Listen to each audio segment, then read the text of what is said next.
Have you ever thought what it would be like if you had never heard about Jesus, never experienced going to church, never celebrating the Nativity or Holy Week or Easter? And then what would it be like to learn about Jesus for the very first time? Not sure I would believe right away, but I'm guessing that the Bible stories and the church communal experience would be very interesting, maybe even exciting. That man, Jesus, he said he is the Son of God. Interesting. What is he teaching? Love your enemies, forgive others even if they hurt you in a bad way. What it would be like to hear for the very first time Jesus teaching that is totally in opposition to what this world tells us. Interesting, right? Welcome everyone, Father Chris. So, no, I don't know what it would be like to learn about Jesus for the very first time and listen to his teachings, since I have known Jesus from the very beginning of my life. He was always there. I grew up with him. I grew up learning about him, and so this is nothing new to me. Jesus always has been a part of my life. I know him and he knows me. So, is there anything else about Jesus and my faith to excite me, surprise me? Or is it just the same thing over and over again? Because I know the prayers, they are all the same, and I repeat them often. I have memorized the commandments. It is the same gospel reading and other Bible stories that I have been listening to in church or reading on my own. And then I received the sacraments and participated in many church devotions and traditions. I know Jesus.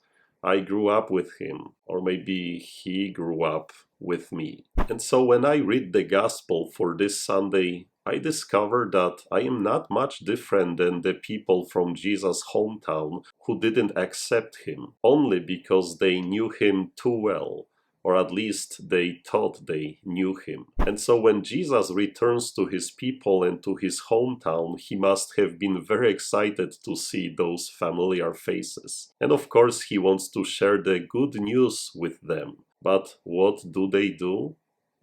They question him. Isn't he the son of Joseph? Remember the house he grew up in? We went to school together and he wasn't always an A student. He wasn't always that obedient. And he had that funny nickname. And now? Now he's trying to preach to us? Teach us something? We all know him too well. We are all the same. He's not any better than us. No way, Jesus. Go somewhere else. There is no place for your wisdom here in your hometown. We all know what happened. They got furious to the point that they wanted even to kill him. Aren't we like those people sometimes?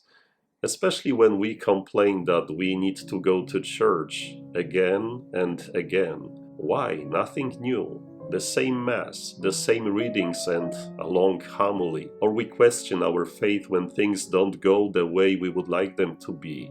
Where is Jesus? Where is God? We may end up asking. Or we say the rosary and other prayers that we know, but not even pay attention to those beautiful words of prayer, only because we are just too familiar with them. We pray sometimes not because we want to be with God and talk to Him and feel His presence, but only because we think that we have to.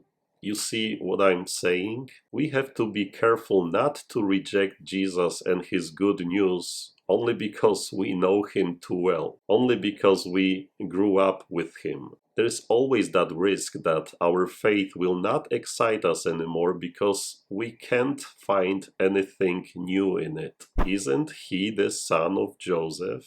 That is the same guy we know from when we were a little. Nothing new. Let's go somewhere else. And that's why you and I need to pray often and ask Jesus to help us find joy and excitement in our faith, in our beautiful Catholic traditions, in our prayers, in the Bible, and in the commandments. And I truly believe that we will always be able to discover something new in Jesus, whom we know so well. We just need to slow down and listen to Him. So let's go to work. God bless you.